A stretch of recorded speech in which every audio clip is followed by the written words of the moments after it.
Over crest, turning over crest, probably a little bit like Finland in places, so difficult to make notes for, and obviously you've got to be committed on new roads.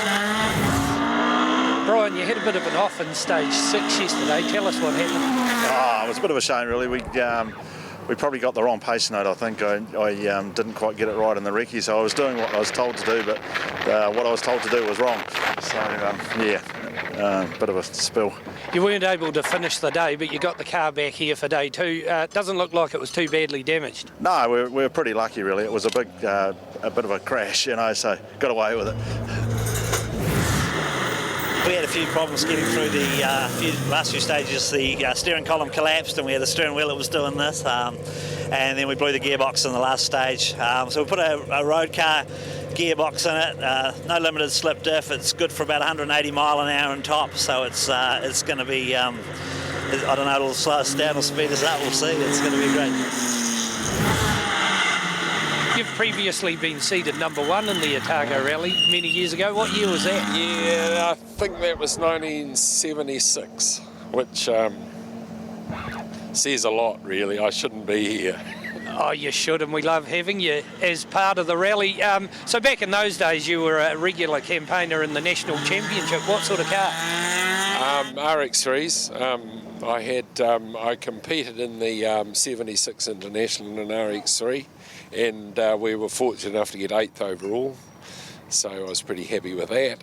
This is your first rally in the Ford Escort. You've purchased it from Andy. It's previously got 3rd in this event. There's many of them in the field. There's obviously a reason why everybody chooses them.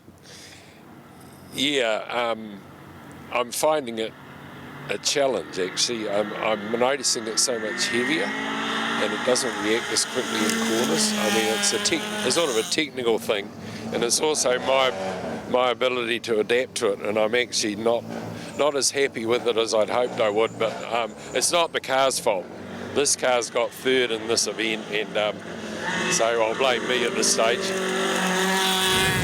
Well, Marcus, the sticker says it all, eh? The Group B days. What's so special about this car?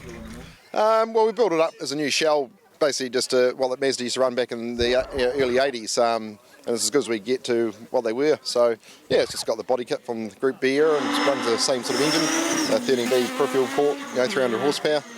So it's a full replica of the original Group B Mazdas they used to run? Yes, as good as we could build one in New Zealand. So it's pretty much as close as we can get. And, yeah, it's going really well. We're trying moments yesterday with our brakes, but we're up to 2nd now because McRae's had a puncture. So, yeah, I think we're in a good position, for a podium, providing, it's a long rally still to go.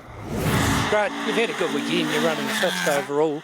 Lots of you Australians seem to come over and do the Otago Rally. Can you tell us what the attraction is?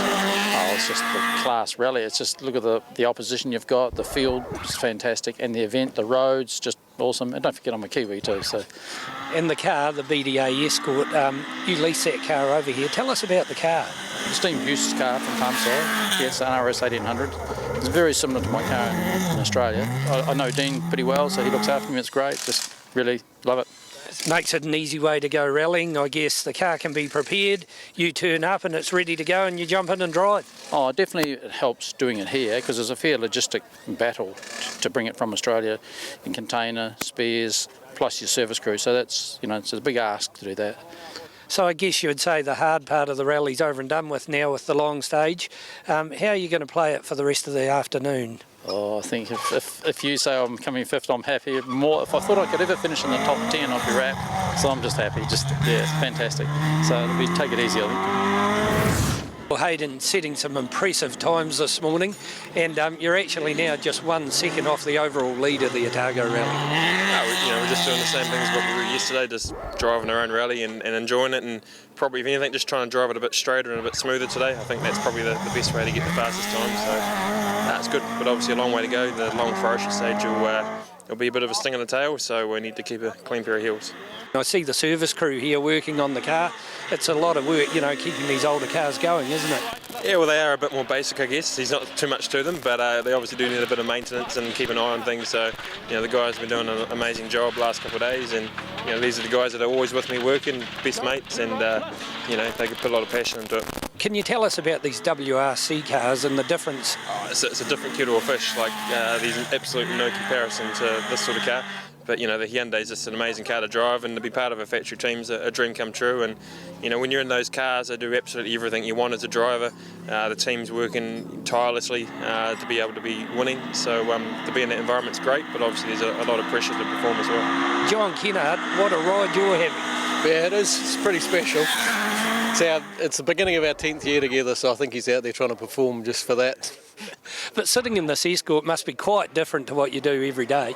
Yeah, it's vastly different than the World Rally Car. I thought it was going to be more different. In the past, when you come back to New Zealand after you've been somewhere in your really tight, twisty stages, you come back here and you physically have to stop yourself from reading the next note like that.